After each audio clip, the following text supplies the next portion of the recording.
आपका वोट आपकी ताकत। वोट जरूर डालें। इलेक्शन से जुड़ी हर खबर तक ऐप पर डाउनलोड कीजिए तक ऐप। देश के मशहूर उद्योगपति और बजाज समूह के मानद चेयरमैन राहुल बजाज अब हमारे बीच नहीं रहे। राहुल बजाज की आयु 83 वर्ष थी और वो लंबे वक्त से बीमार चल रहे थे। बजाज ग्रुप की तरफ से जारी बयान में बताया गया कि 12 फरवरी को दोपहर करीब 2:30 बजे राहुल बजाज ने अंतिम सांस ली। परिवार के मुताबिक राहुल बजाज का अंतिम संस्कार 13 फरवरी को किया जाएगा। महाराष्ट्र के मुख्यमंत्री उद्धव ठाकरे ने यह ऐलान किया है कि बजाज का अंतिम संस्कार पूरे राजकीय सम्मान के साथ किया जाएगा। राहुल बजाज का जन्म 10 जून 1938 को कोलकाता में हुआ था। इसके बाद उन्होंने दिल्ली विश्वविद्यालय के मशहूर सेंट स्टीफेंस कॉलेज से अर्थशास्त्र की पढ़ाई की थी। इसके बाद वो MBA की पढ़ाई के लिए अमेरिका स्थित हार्वर्ड बिजनेस स्कूल भी गए थे। एक इंटरव्यू के दौरान राहुल बजाज ने बताया था कि उनका नाम देश के पहले प्रधानमंत्री जवाहरलाल नेहरू ने रखा था। नेहरू और बजाज के पारिवारिक संबंध थे। पढ़ाई पूरी करने के बाद राहुल बजाज ने 1965 में बजाज ऑटो ज्वाइन किया और 1968 में कंपनी के CEO बने। राहुल बजाज देश के सफलतम उद्योगपतियों में से एक थे। साल 2006 से लेकर साल 2010 तक राहुल बजाज राज्यसभा के सदस्य भी रहे। राहुल बजाज को 2001 में पद्म भूषण से भी नवाजा गया था। राहुल बजाज ही वो शख्स थे जिन्होंने बजाज के स्कूटर और 2 व्हीलर को देश के घर घर तक पहुंचाया।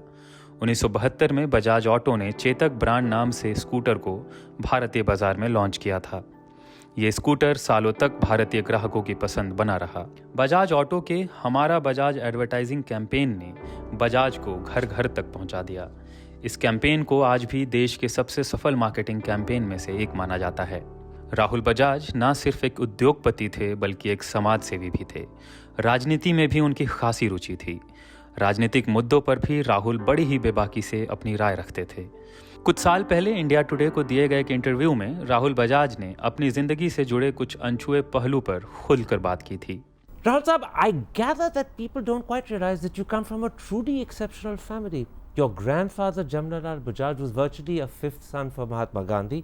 In the 20s, your family burnt its western clothes and took to khadi, and in the 30s and 40s, your grandparents, parents, uncles and aunts were all in jail one by one for the freedom movement. How did you end up the best known face of Indian capitalism?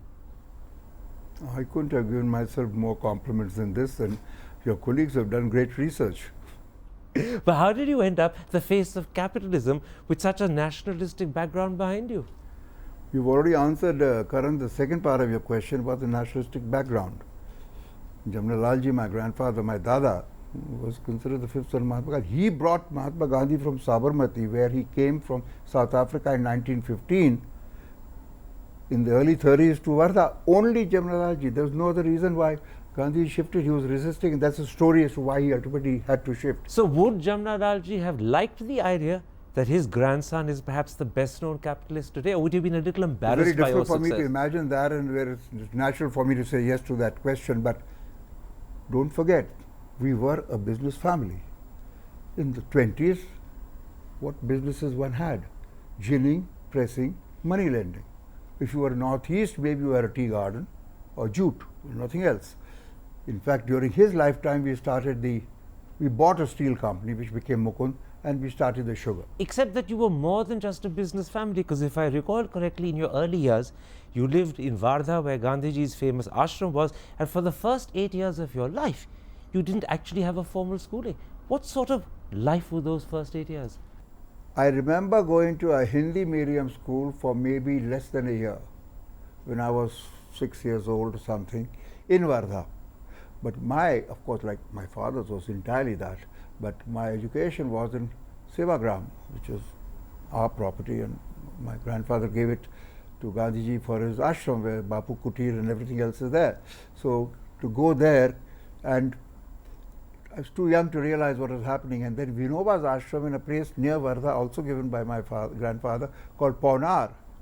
Gandhiji considered Vinoba Bhave as his guru. So the spirit of nationalism was literally imbued in you as a child.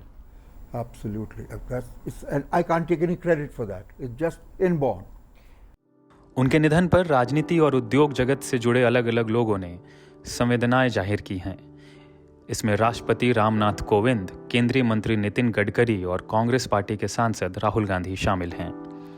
Rahul Bajaj ने 2005 में company में अपनी जिम्मेदारियां बेटे राजीव बजाज और संजीव बजाज को दे दी थीं। वर्ष 2008 में उन्होंने बजाज ग्रुप का बंटवारा बजाज ऑटो, बजाज फिंसर और एक होल्डिंग कंपनी में कर दिया था। साल 2021 में उन्होंने बजाज ऑटो के गैर कार्यकारी चेयरमैन पद से भी इस्तीफा दे दिया था, लेकिन वह कंपनी के मानद चेयरमैन बने रहे।